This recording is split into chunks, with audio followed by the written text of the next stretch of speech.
बच्चों, कैसे हैं आप सब लोग। उम्मीद है आप सब लोग अपने घर में स्वस्थ हैं, सुरक्षित होंगे। तो स्वागत है आपका आज की इस वीडियो में। तो आज हम पढ़ेंगे कक्षा 5वीं के आपके विषय हिंदी का दूसरा पाठ फसलों के त्यौहार। तो इस पाठ में त्योहारों के बारे में दिया हुआ है, फसलों के त्यौहार जो अपने भारत में जनवरी से लेकर तो अप्रैल तक विभिन्न प्रांतों में फसलों से जुड़े हुए कुछ त्यौहार मनाए जाते हैं। तो उसके बारे में इस पाठ में दिया है।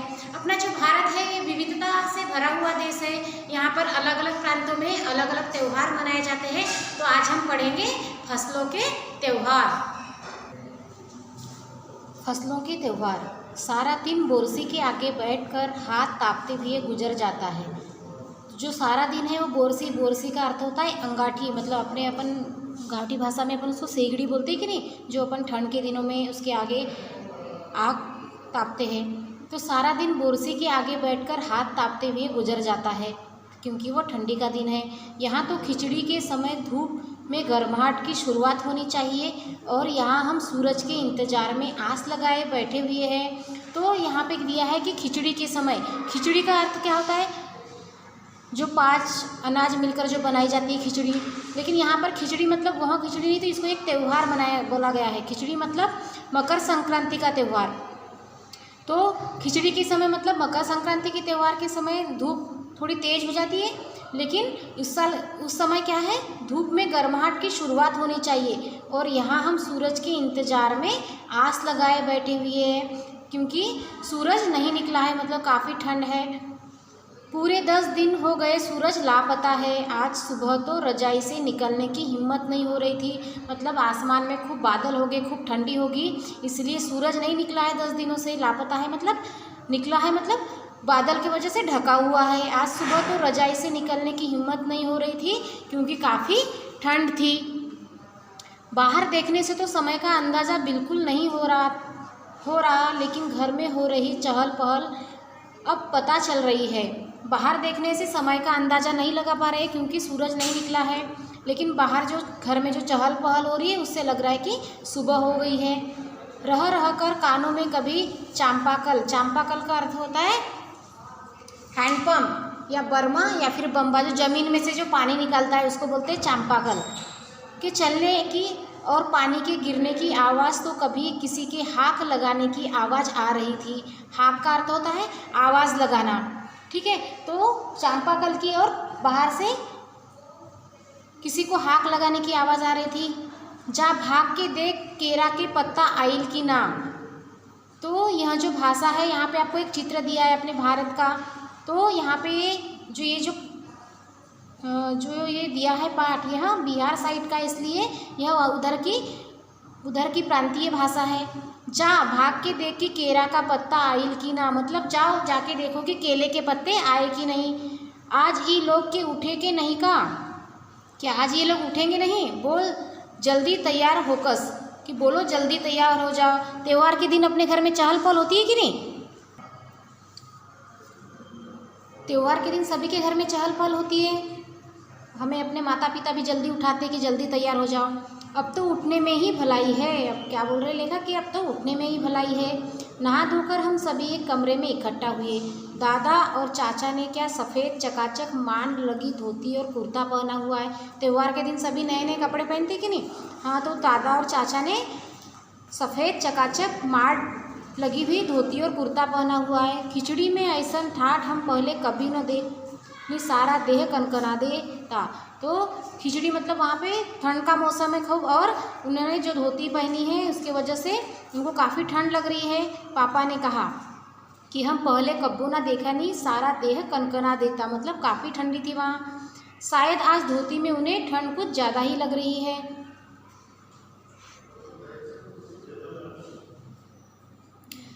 सामने मचिया पर खादी की सफ़ेद साड़ी पहने हुए दादी बैठी थी।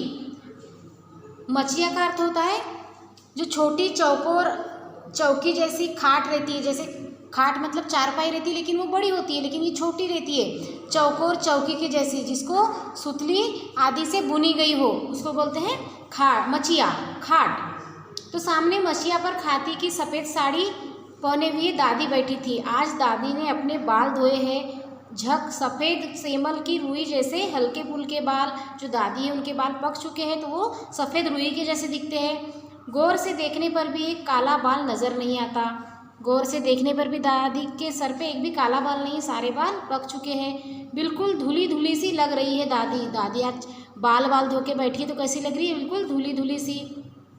उनके सामने केले के कुछ पत्ते कतार में रखे हैं, जिस पर तिल, मीठा गुड़, चावल आदि के छोटे छोटे ढेर पड़े हुए हैं। तो त्यौहार का दिन है तो त्यौहार के कुछ रिवाज होते हैं, रस्में होती है। तो उसने एक केले के पत्ते पर क्या रखा है, तिल, मीठा गुड़, चावल आदि के छोटे छोटे ढेर रखे हुए हैं। हमें बारी बारी से उन सभी चीज़ों को छूने और प्रणाम करने के लिए कहा गया, क्योंकि वो त्यौहार का दिन था तो उनको वहाँ प्रणाम करने के लिए कहा गया।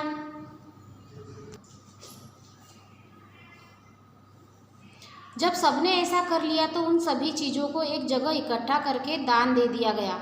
तो सबने प्रणाम किया और उन सब चीज़ों को इकट्ठा करके क्या कर दिया गया, दान में दे दिया गया। आज तो अप्पी दीदिया बुरी फंसी, उन्हें तो न चूड़ा दही पसंद है और न ही खिचड़ी, पर आज तो फरमाइशी नाश्ता नहीं चलेगा। फरमाइशी का अर्थ होता है मनपसंद, लेकिन आज अप्पी दीदी को उनका मनपसंद नाश्ता नहीं मिलेगा। उन्हें दोनों ही चीज़ें खानी पड़ेगी। आज खिचड़ी जो है, मतलब आज खिचड़ी का त्यौहार जो है, खिचड़ी खाने के बाद सभी ने गया से आए तिल, गुड़ और चीनी के तिलकुट को बड़े चाव से खाया। खाते खाते मैं सोच रही थी कि कितनी अलग है ना यह खिचड़ी जो अभी हम मना रहे हैं। स्कूल में हम जो खिचड़ी मनाते थे उसकी अलग ही मस्ती हुआ करती थी। तो वो कहते हैं कि घर में जो खिचड़ी मना रहे हैं वो अलग है और स्कूल में जो मनाते थे वो अलग ही हुआ करती थी। छुट्टी का दिन नाव में बैठकर गंगा नदी की सैर कर और फिर टापू पर बालू में दौड़ते हुए पतंग उड़ाना या उड़ाने की कोशिश करना। मतलब वो खिचड़ी के त्यौहार में, मतलब मकर संक्रांति के त्यौहार में पतंग उड़ाती कि नहीं, बाहर नदी किनारे जाकर वहाँ सैर करना, फिर बालू में दौड़ते हुए पतंग उड़ाना या उड़ाने की कोशिश करना, कितना मज़ा आता था। इधर हम पतंग उड़ाते थे और वहीं थोड़ी दूरी पर गुलजी, विमला दद्दा, आनंद जी, झिलमिट भैया सब मिलकर ईंट से बने चूल्हे पर बड़े बड़े कड़ाहों में खिचड़ी बनाते थे। तो वो लेखक बता रहे कि वो किस प्रकार खिचड़ी का त्यौहार मनाते थे अपने बचपन में। हम भी बीच बीच में अपनी पतंगों को सुस्ताने का मौका देते हुए मटर और प्याज छीलने बैठ जाते थे। वो बोलते कि हम पतंग उड़ाते थक जाते थे तो आराम करने के लिए, सुस्ताने का अर्थ होता है आराम करते हुए वो मटर और प्याज छीलने बैठ जाते थे। वैसी खिचड़ी फिर दोबारा खाने को नहीं मिली। वाकई ढंग कैसा भी हो पर ये खुशियों का त्यौहार है। तो लेखक कहते हैं ये त्यौहार मनाने का ढंग भले ही कैसा ही हो पर ये खुशियों का त्यौहार है, इससे अपने घर में खुशियाँ आती है। जनवरी माह के मध्य भारत के लगभग सभी प्रांतों में फसलों से जुड़ा कोई ना कोई त्यौहार मनाया जाता है।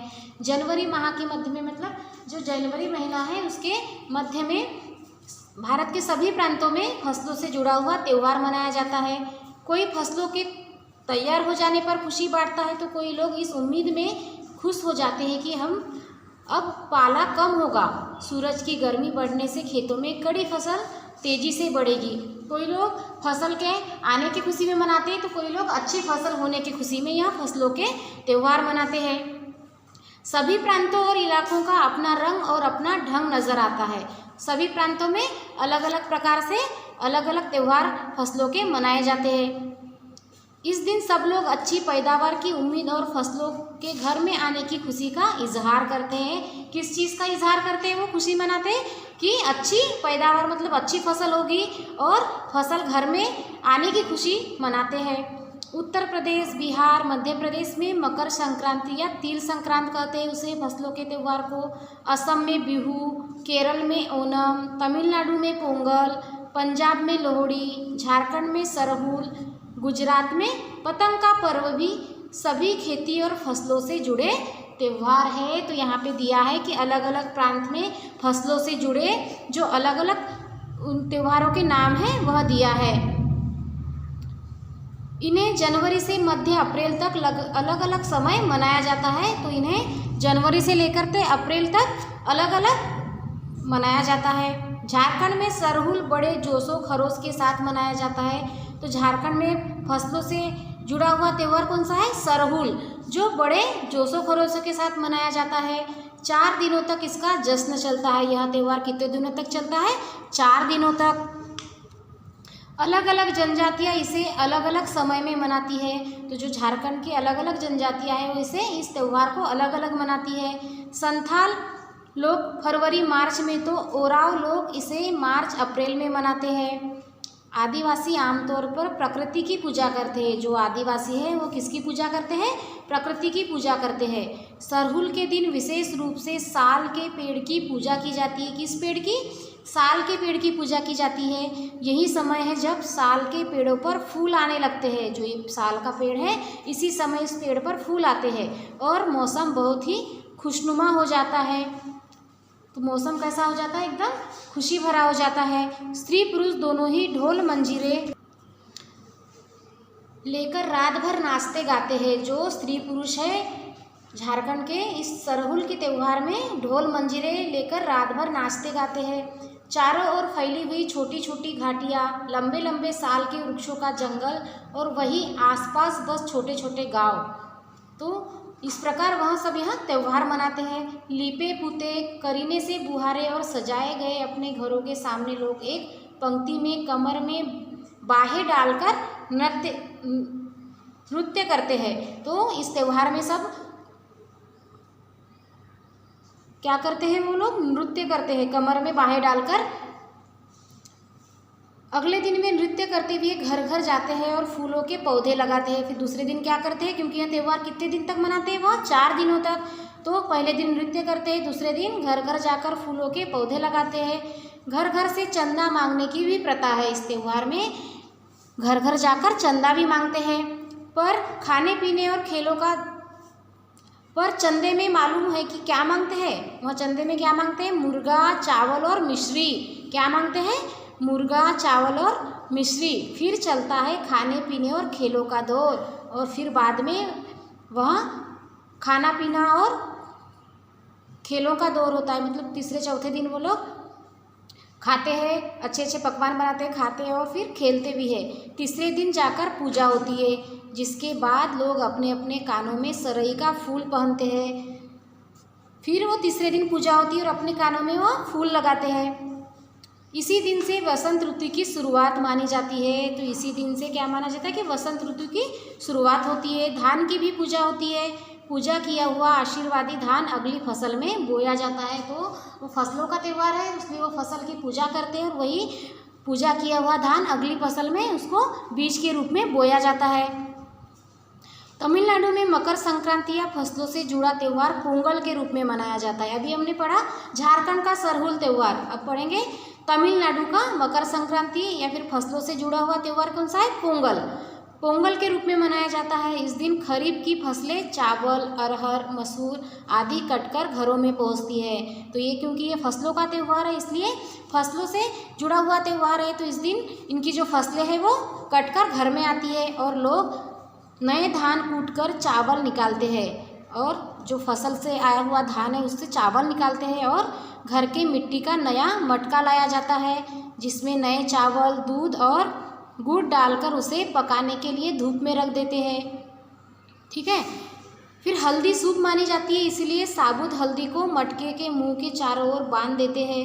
यह मटका दिन में 10:30-12 बजे तक धूप में रखा जाता है। जैसे ही दूध में उफान आता है और दूध चावल मटके से बाहर गिरने लगता है तो पोंगला पोंगला पोंगला पोंगला, मतलब खिचड़ी में उफान आ गया कि स्वर सुनाई देते हैं। तो इस प्रकार ये तमिलनाडु के लोग मकर संक्रांति या फिर फसल से जुड़ा हुआ त्यौहार मनाते हैं पोंगल। उसको मनाने की यहाँ पे प्रक्रिया दी हुई है।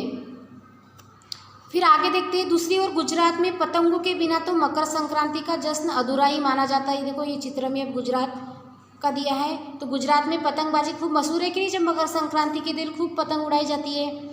इस दिन आसमान की ओर यदि नज़र उठाए तो शायद हर आकार और रंग रूप की पतंगें आकाश में लहराती हुई मिले।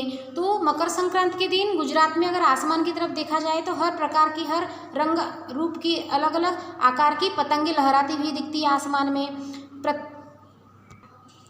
प्रत्येक गुजराती चाहे वह किसी भी धर्म, जाति या आयु का हो पतंग उड़ाता है। हजारों लाखों पतंगों से सूर्य भी ढका सा लगता है, मतलब आसमान में खूब सारी पतंगें उड़ती रहती है। कुमाऊं में मकर संक्रांति को घुघुतिया भी कहते हैं। इस दिन आटे और गुड़ को गूंथकर पकवान बनाए जाते हैं। जो कुमाऊं जो प्रदेश है, ये देखो यहाँ पे दिया है इसका, तो यहाँ पे मकर संक्रांति को क्या कहते हैं, घुघुतिया कहते हैं। इस दिन आटे और गुड़ को गूंथकर पकवान बनाए जाते हैं। इस पकवानों को तरह तरह के आकार दिए जाते हैं, जैसे डमरू, तलवार, दाड़िम का फूल आदि।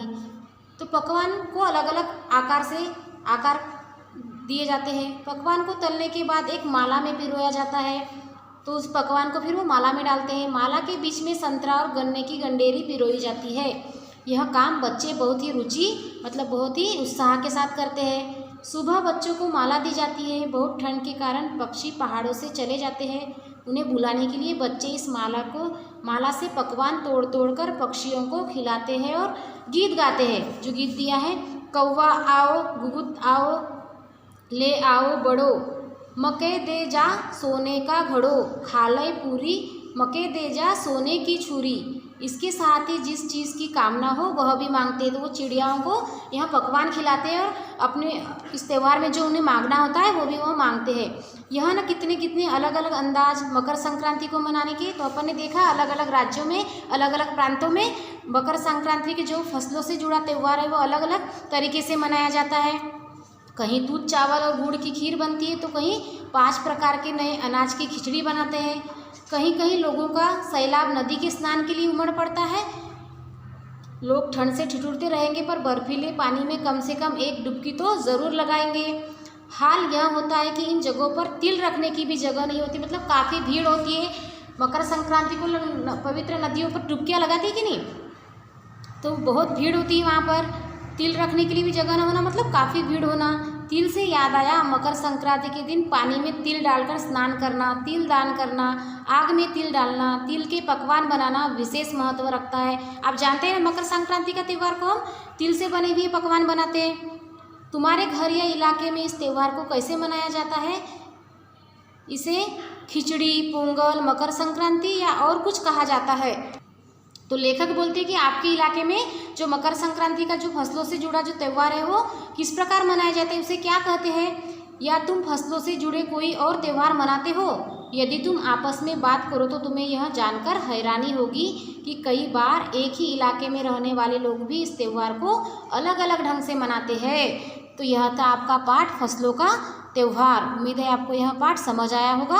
आपको यह पाठ घर में 2 से 3 बार पढ़ना है। धन्यवाद।